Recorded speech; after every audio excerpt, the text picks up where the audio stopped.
साधैतं सावधूतं परिजनसहितं श्रीकृष्ण चैतन्य चन्द्रदेवं श्रीराधा कृष्णवादान् सहगणललितान्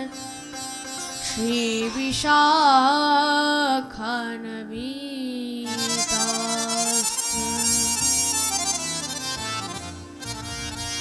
ध्येयं सदा परिभवत्नमभीष्टगोऽहं तीर्थास्पदं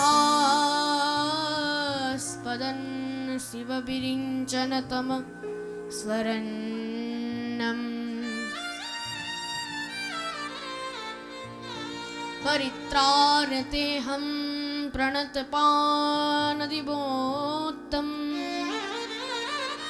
वन्दे महापुरुषते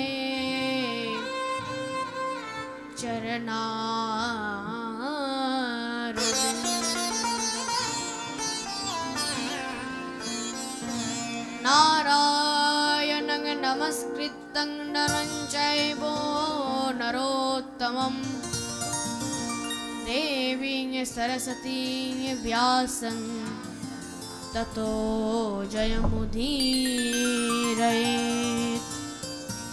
सुकरो प्रबोधत्तं सर्वशास्त्रविशारद एतत् कथा प्रकाशेन मदज्ञानं विनाशाय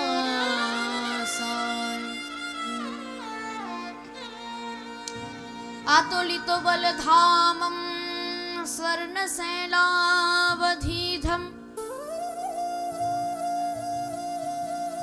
तनजीवन कृशानं ज्ञानिना पत्रगन्नं सकलगुणनिधानं वानरानपतिसं रघुपतिप्रियभक्तं वातचातं नमो नमः गुरुवे गौरचन्द्रनाय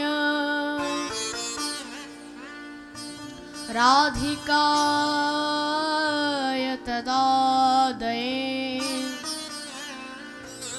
श्रीकृष्णाय कृष्णभक्ताय तद्भक्ताय ते नमः श्रीकृष्ण चैतन्य प्रभु नित्यानंद श्री अद्वैत गदाधर श्रीवासादि गौर भक्त वृंद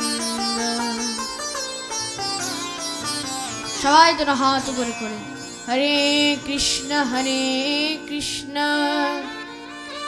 कृष्ण कृष्ण हरे हरे हरे राम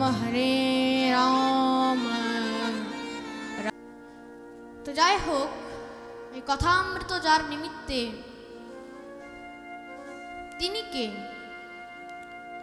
তিনি হচ্ছেন এই অনন্ত কোটি ব্রহ্মাণ্ডের মালিক তিনি হলেন জগদীশ্বর অকারণ করুণা বরুণালে तड़ित जित विनिंदु पीताम्बरधारी भक्तवांछा कल्पतरु शरणागत वत्सल शौशल्य वात्सल्य आदि गुण गंभीर जशोदानंद वर्धक भगवान श्री कृष्णचंद्रेर वांगमय प्रतिमूर्ति तथा श्रीमद् भागवतेर अमृतमय कथार रस आस्वादन करार ए विशेष सौभाग्य प्राप्त करियाछि।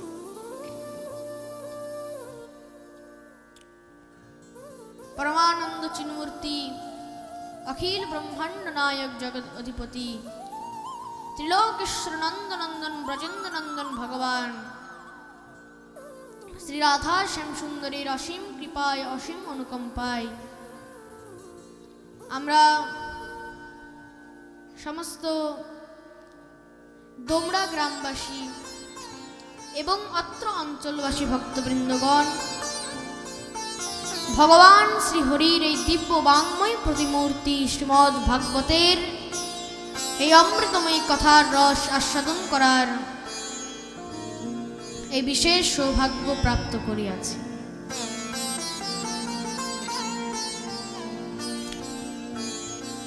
সর্বপ্রথমেই যার কথা বললেই নয়, শ্রদ্ধেয় আমাদের গৌতম প্রভু এখানে স্বয়ং বসে রয়েছেন।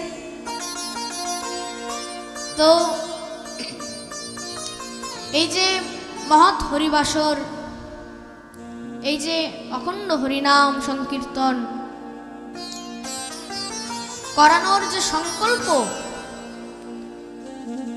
কেউ না করাতে পারুক, কেউ করাতে না পারুক, কিন্তু এই করানোর যে সংকল্প নিয়েছে, তো তার জন্য তাকে এই ব্যাসপীঠ থেকে আমার কোটি কোটি ধন্যবাদ প্রণাম জানাই। দেখুন, সবার কিন্তু এই সৌভাগ্য হয় না, সবার সৌভাগ্য হয়ে থাকে না। কেন? মনে রাখবেন, কেউ চাইলেও কিন্তু এই হরিনাম করাতে পারে না।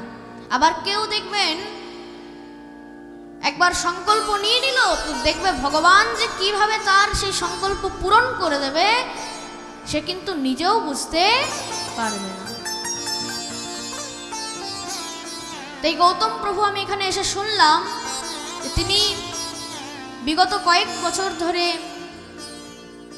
অনেক সুনামধন্য কীর্তনিয়াদের কীর্তন করিয়ে যাচ্ছেন। যাই হোক, সেই মহতী হরিবাসরে আমি এখানে শ্রীমদ্ ভাগবত কথা আপনাদেরকে শ্রবণ করাতে পেরে নিজেকে আমি ধন্য মনে করছি।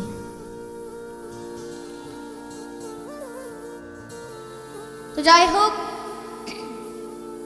আজকে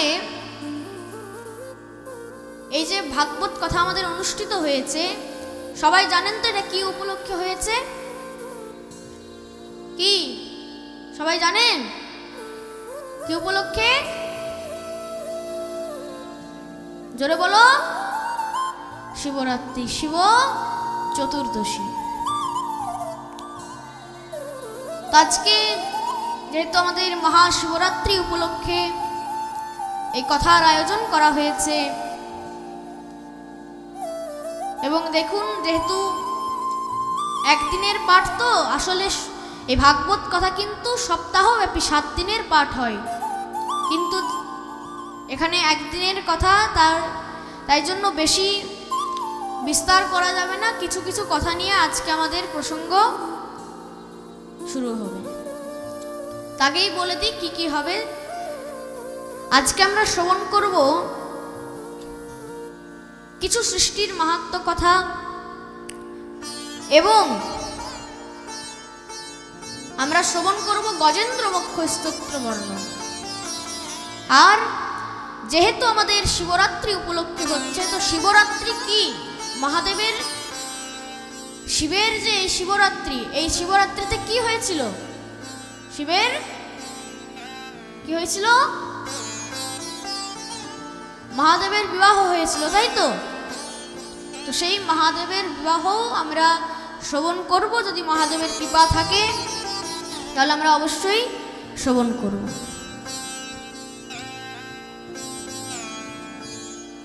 তো মহারাজ, শাস্ত্র বলছে যদি তুমি পেতে চাও কিছু, কি বলছে? যদি তুমি পেতে চাও কিছু, তাহলে সঠিক জায়গায় মাথাটা করে দাও নিচু। প্রেম সে বলিয়ে রাধে রাধে। যদি তুমি পেতে চাও কিছু, তাহলে সঠিক জায়গায় মাথাটা করে দাও নিচু। শাস্ত্র এই কথাটা কেন বলেছে? বলছে যদি তুমি কিছু পেতে চাও, তাহলে আগে তোমাকে সঠিক জায়গায় মাথা নিচু করতে হবে। কেন? মাথা নত না করলে তুমি কোনো জিনিস পাবে না, উপলব্ধি করতে পারবে না। তো মহারাজ তার জন্য যেখানেই তুমি যাবে সেখানেই কিন্তু তোমাকে মাথা নত করতে হবে। কেন? আমাদের মহাপ্রভু বলে গিয়েছেন কি? চারটি জিনিস বলে গিয়েছেন। বলছে ত্রিনাদপি সুনিচেনম তরোরূপী সহিষ্ণুনা অমানে না মানো কীর্তনিয়া সদা হরি। বলছেন কি? চারটে জিনিস কি কি বলছেন? যে ত্রিনাদপি সুনিচেনম মানে তৃণ মানে কি? তৃণ মানে ঘাস। বাহ, দেখেছো এরকম ভাড়ার ঘর থাকলে কিন্তু রান্না করতে খুব সুবিধা হয়। প্রেম সে বলো রাধে রাধে। এত সুন্দর মায়েরা উত্তর দিচ্ছেন, এরকম উত্তর দিতে থাকলে কিন্তু আমারও কিন্তু পাঠ করতে খুব সুবিধা হবে। যাই হোক,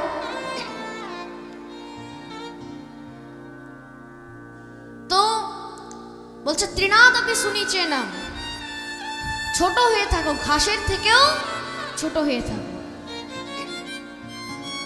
সব জায়গায় মাথা নত করে থাকো, নিজেকে সবসময় ছোট করো, যে না আমি সবসময় ছোট হয়ে থাকবো, বাকিরা বড় হয়ে যাবে। এই প্রথম একটি কথা। দ্বিতীয় কথা কি? ত্রিনাদপি সুনিচেনম তরোরূপী সহিষ্ণুনা, গাছের মতো বৃক্ষের মতো তোমাকে সহিষ্ণু অর্জন করতে হবে, সহ্যতা অর্জন করতে হবে, গাছের মতো সহ্য করতে শেখো। আর আমানে না মানো, আমানে না দেন, অর্থাৎ বলছে মানের জন্য, সম্মানের জন্য কোথাও আশা করে যেও না। মনে রাখবে অসম্মান তারই হয় যার সম্মানের কি থাকে? আশা থাকে। যেখানেই তুমি সম্মানের আশা নিয়ে যাবে সেখানেই তোমাকে বদনাম নিয়ে ফিরে আসতে হবে। কখনো সম্মানের আশা রাখবে না। মহারাজ কোথাও গেলে সেখানে যদি তোমার সম্মান হয়ে গেল, বা তাহলে সেটা তো ভগবানের কৃপা, আর যদি না হলো তাও কোনো ব্যাপার নেই, আমি তো ভাবিনি যে সম্মান হবে। আর বলছে কি? আমানে না মান, আমানে না দেন, অর্থাৎ সম্মানের আশা করো না, বিনিময়ে তুমি কাউকে সম্মান দিতে শেখো। এই চারটি জিনিস মহাপ্রভু শিখিয়ে গেছেন। তো বলছে যদি পেতে চাও কিছু তাহলে সঠিক জায়গায় মাথা করো নিচু। কোথায় মাথা নিচু করবে? প্রথম হচ্ছে পিতা মাতার চরণে। প্রথম স্থান কি? প্রথমে তুমি পিতা মাতার চরণে মাথাটা নত করে দাও। দ্বিতীয় কোথায়? বলছে দ্বিতীয় হচ্ছে গুরুজনের কাছে, গুরুদেবের কাছে তুমি মাথা নত করো। আর তারপরে বলছে তুমি ভগবানের চরণে মাথাটা নত করো, তাহলে তুমি জীবনে কিছু উপলব্ধি করতে পারবে। তো মহারাজ এই যে শিবরাত্রি, আমাদের শিব ঠাকুর মহাদেব ইনি কিন্তু ছিলেন পরম বৈষ্ণব। ও মায়েরা ওইদিকে কি দেখছো? হ্যাঁ, ড্রোন ক্যামেরা দেখো। মহারাজ আমরা এখানে এসেছি, শিল্পীর শুধু এর কাজ নয় যে তোমরা ভাগবত করলে চলে গেলে, যারা শ্রোতারা বসে থাকে তাদেরও কিন্তু কাজ থাকে কিছু, কি যে শিল্পীকে একটু সহযোগ করার। আপনারা যদি একটু সহযোগ না করবেন তো আমি কথা কি করে বলবো। আর একটা প্র্যাকটিক্যাল কথা বলছি, এখানে আমরা যারা বসে রয়েছি আমরা তো কিছু না কিছু এখান থেকে নিয়ে যাবই, কিন্তু আপনারা যেখানে বসে রয়েছেন কি নিয়ে যাবেন? শুধু এখানে নাম নিয়ে যাবেন, আর কি নিয়ে যাবেন? তার জন্য যতটুকু সময় এখানে বসে রয়েছেন মন দিয়ে মনোযোগ দিয়ে শ্রবণ করুন এবং মনে রাখবেন এই ভাগবতের কাছ থেকে, কীর্তনের কাছ থেকে যদি আপনি একটিও উপদেশ নিয়ে যেতে পারেন এবং সেটি যদি আপনি নিজে আচরণ করে দেখেন, তাহলে আমার বিশ্বাস আপনার জীবনে কিছু না কিছু পরিবর্তন হবে। তো বলছে মহাদেব কিন্তু পরম বৈষ্ণব। বলছে কিন্তু বৈষ্ণব কি করে? বৈষ্ণবের তো যে অলংকার, এই যে তিলক, সে তিলক তো মহাদেব ধারণ করেন না। বলছে বৈষ্ণবরা যে তুলসীর মালা ধারণ করে, কই মহাদেব তো আমাদের তুলসীর মালা ধারণ করেননি, তাহলে সে কি করে বৈষ্ণব হতে পারে? বৈষ্ণবের চূড়ামণি বলা হয়েছে তাকে, কি করে হবে না? বলছে দেখুন, মহাদেবকে বৈষ্ণব বলা হয়েছে কি দেখে? মহাদেব বলছেন আমি আচরণের দিক থেকে বৈষ্ণব, আভরণের দিক থেকে নন। প্রেম সে বলিয়ে রাধে রাধে। আমি কি? আমি আচরণের দিক থেকে বৈষ্ণব, আভরণের দিক থেকে নয়। কত সুন্দর কথা দেখুন, মহাদেব বৈষ্ণবের মতো আচরণ করছেন, তার জন্য তাকে পরম বৈষ্ণব বলা হয়েছে, বৈষ্ণবের চূড়ামণি বলা হয়েছে। বৈষ্ণবানং যথা শম্ভু। তো মহারাজ, এই মহাদেবের সৃষ্টি কিভাবে হয়েছে দেখুন। সর্বপ্রথম কিচ্ছু ছিল না, চারোদিকে শুধু জলই জল, জলই জল। সেই জলের মধ্যে মহারাজ আমাদের অনন্তের ওপর ভগবান শয়ন করছে। এবার হঠাৎ ভগবানের কিছু ইচ্ছা হলো যে চলো কিছু আনন্দ করা যাক। কিছু কি করা যাক? আনন্দ করা যাক। তা আনন্দ কিভাবে হবে? আনন্দ তো আর একা একা সম্ভব নয়। সম্ভব কি? হ্যাঁ, কখনোই সম্ভব নয়। কেন? বলছে নিজের মুখ দেখার জন্য আয়নার প্রয়োজন হয়। বলছে নিজের মুখ দেখার জন্য দর্পণের প্রয়োজন হয়। দর্পণ ছাড়া যদি দেখি আপনি মাধুরী, আস্বাদিতে ধরে মন, আস্বাদিতে। তো মহারাজ, আনন্দ একা একা সম্ভব নয়, তাহলে এক থেকে অনেক হতে হবে। সৃষ্টি করো। তো প্রথম কার সৃষ্টি করলেন? প্রথম কার? ব্রহ্মা না, ব্রহ্মার আগেও কিন্তু আরেকজনের সৃষ্টি হয়েছে। কার? বলছে আমাদের যোগমায়া। যে মায়া, এই প্রকৃতি, এই প্রকৃতির সর্বপ্রথম সৃষ্টি হয়েছে। কেন? মনে রাখবে, ব্রহ্মাও কিন্তু এই মায়ার মধ্যে ফেসে আছে। আছে তো? এই মায়া দিয়েই কিন্তু এই সংসার চলছে।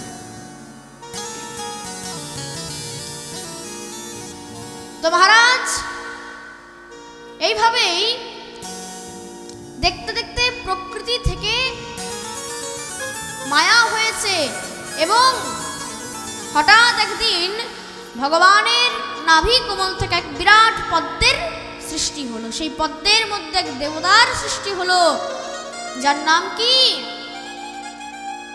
যার নাম হচ্ছে ব্রহ্মা। সেই ব্রহ্মার মস্তকের সঙ্গে যখন আরো তিনটি মাথা যুক্ত হলো, মস্তক যুক্ত হলো, তখন তার নাম হয়ে গেল চতুরানন ব্রহ্মা। আর তারপরে বলছে ব্রহ্মাকে বললেন যে দেখো তুমি যাও আর সৃষ্টি করো। বলছে সৃষ্টি কি করে করবো প্রভু? কেন? সৃষ্টি করার জন্য তো সেই সামর্থ্য চাই। সেই সামর্থ্য না থাকলে তো সৃষ্টি করতে পারবো না। তাহলে আগে আমাকে সামর্থ্য প্রদান করুন। মহারাজ সামর্থ্য প্রদান করেছে। এবার সামর্থ্য প্রদান করেছে, এবার ব্রহ্মা কি করলেন? সৃষ্টি আরম্ভ করলেন। প্রথম কার সৃষ্টি করেছেন? ব্রহ্মা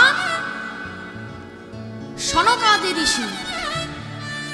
সনকাদি ঋষি কি কে? চারজন ঋষি কুমার, সনক, সনন্দন, সনাতন আর সনত কুমার। এই চারজন ঋষি কুমারকে একত্রে সনকাদি বলা হয়।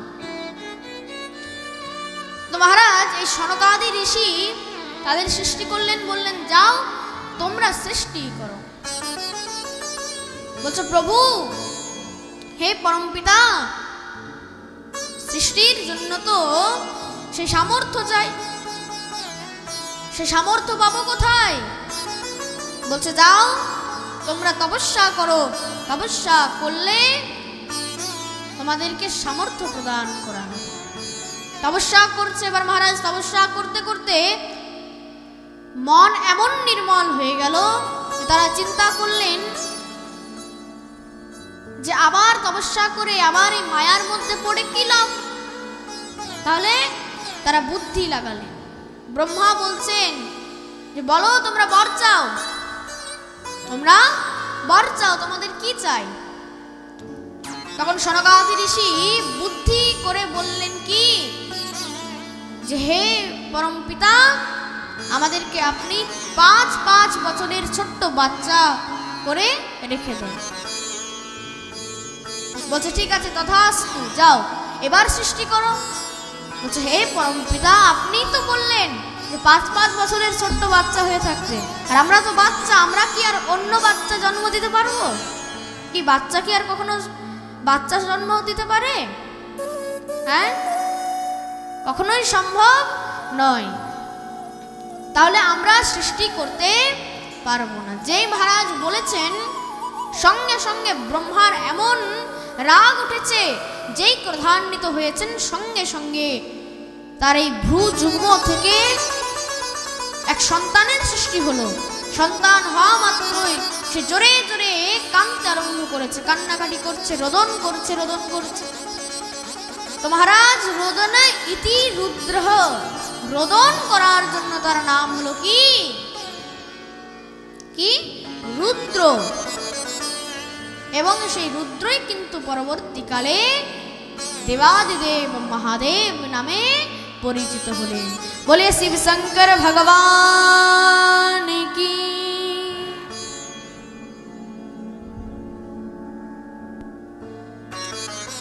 এইভাবে আমাদের মহাদেবের সৃষ্টি ভাগবতের মধ্যে বলা হয়েছে।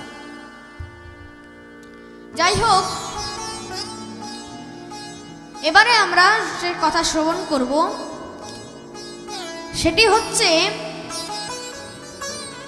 গজেন্দ্র মোক্ষ স্তোত্র বর্ণন। খুব মন দিয়ে শ্রবণ করবেন এবং মনে রাখবেন, আমি আগেই বলে রাখছি, এই ভাগবত কথা শ্রবণ করার কিছু নিয়ম রয়েছে। কি নিয়ম? শাস্ত্র বলছেন যে এই ভাগবত, এই কীর্তন, এগুলি কিন্তু নিচে বসে শ্রবণ করা উচিত, মাটিতে বসে শ্রবণ করা উচিত। কিন্তু যাই হোক, আজকের যে কাল চলছে, এই কালে তো অনেক বয়স্ক ইত্যাদির হাঁটু ব্যথা, পায়ে ব্যথা থাকতেই পারে। তো তাদের জন্য একটু চেয়ারের ব্যবস্থা করা হয়েছে। তো যাই হোক, অযথা যাদের পায়ে ব্যথা নেই তারা কৃপা করে মাটিতে এসে বসবেন। কেন? ভাগবতের ফল তখনই বলা হয়েছে, এই ভাগবতের ফল তখনই হবে যখন মাটিতে বসে কেউ ভাগবত কথা শ্রবণ করবে। এবং দেখুন, আরেকটি কথা কি, নিচে বসার একটি সুবিধা আছে। কি সুবিধা? মহারাজ বলতেন যে, বলছে যারা এই চৌকিতে বসে তারা হচ্ছে চৌকিদার, আর তোমরা যারা জমিতে বসে রয়েছে তোমরা হচ্ছে জমিদার। প্রেম সে বলে রাধে রাধে। নিচে বসার একটি সুবিধা আছে, নিচে বসলে তোমার পড়ার ভয় নেই। ওপরে আমরা বসে আছি তো আমাদের পড়ার ভয় রয়েছে। এবং সবার কাছে একটি বিনীত অনুরোধ, যারা এত পেছনে পেছনে বসে হয়েছেন তারা একটু সামনে চলে আসবেন। এবং এই দিকের মায়েদেরকেও বলছি, যারা দাঁড়িয়ে রয়েছেন, পেছনের মায়েদেরকে বলছি, বাবাদেরকে বলছি, যারা দাঁড়িয়ে রয়েছেন তারা সামনে চলে আসুন। মায়েরা আপনারা একটু আগিয়ে বসুন, এগিয়ে বসুন একটু, তাহলে আরও অনেক ভক্ত আসছে, তাদের একটু বসার সুবিধা হবে।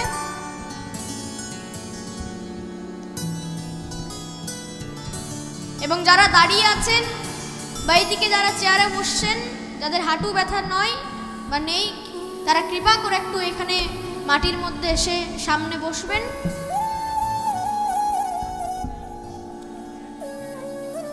কেন আমাদের গৌতম প্রভু এত সুন্দর ব্যবস্থা করেছে, তো জায়গাটা ফাঁকা ফাঁকা লাগছে, কেমন ওনারও খারাপ লাগছে।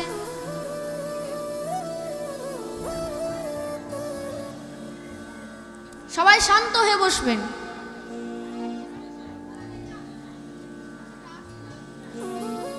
আগেই বলেছি, যাদের পায়ে ব্যথা, হাঁটুতে ব্যথা নেই, তারা কৃপা করে মাটিতে বসবেন। যাই হোক, এই গৌতম প্রভুর বাড়িতে আসার পর থেকে কি আসা শুরু হয়েছে, তখন থেকেই এত আপ্যায়ন, মহারাজ এত আপ্যায়ন সত্যিকারেরই আমরা কোথাও দেখিনি।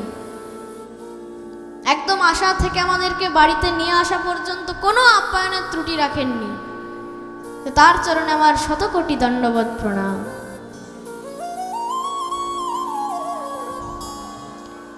তো মহারাজ, তার ব্যাপারে যতই বলা হবে তত কম বলা হবে, তার জন্য বেশি বলছি না। আসুন ভাগবত কথা শ্রবণ করি।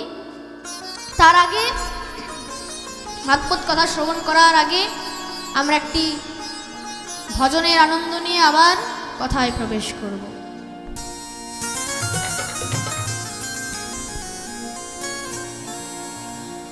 কমল নয়ন তুমি আর তো হনি, হে দুঃখ ভঞ্জন বাকে বিহারি। কমল নয়ন তুমি আরে তো হরিণী, হে দুঃখ ভঞ্জন বাকে বিহারি। কমল নয়ন তুমি আর তো হরি, হে দুঃখ ভঞ্জন বাকে বিহারি। কমল নয়ন তুমি আর তো হরিণী, হে দুঃখ ভঞ্জন বাকে বিহারি।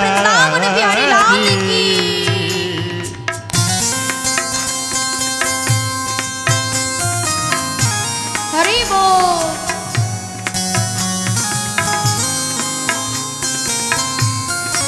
জয় হো।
পদ রেখো যো মাথা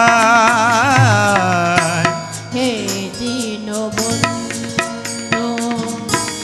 করুণার সিন্ধু হে দীনবন্ধু করুণার সিন্ধু হে দুঃখ ভঞ্জন বাকে বিহারি কমল নয়ন তুমি আর তো হরে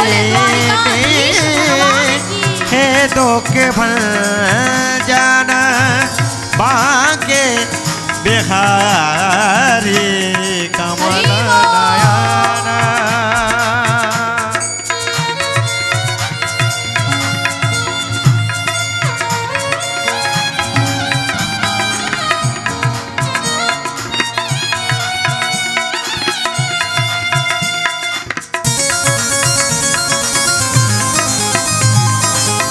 प्रेम से बोलिए राधा रानी सरकार की।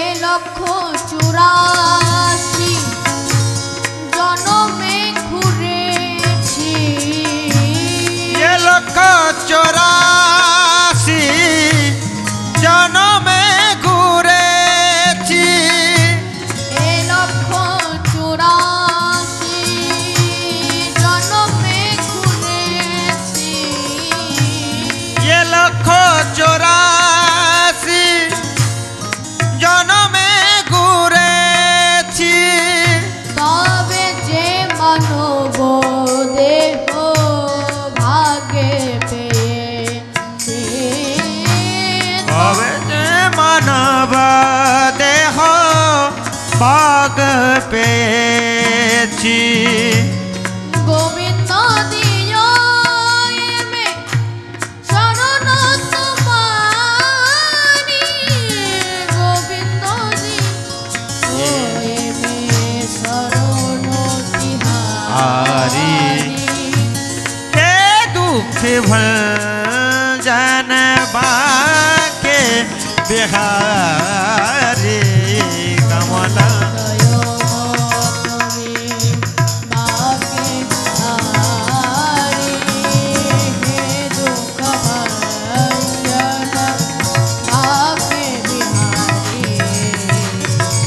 कमल नयन तुम और तो हरिणी हे दुख भंजन बाके बिहारी कमल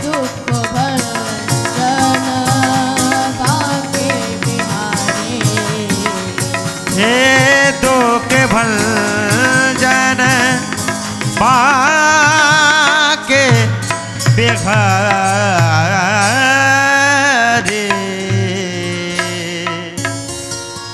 बोलिए द्वारिकाधीश भगवान की जय हो।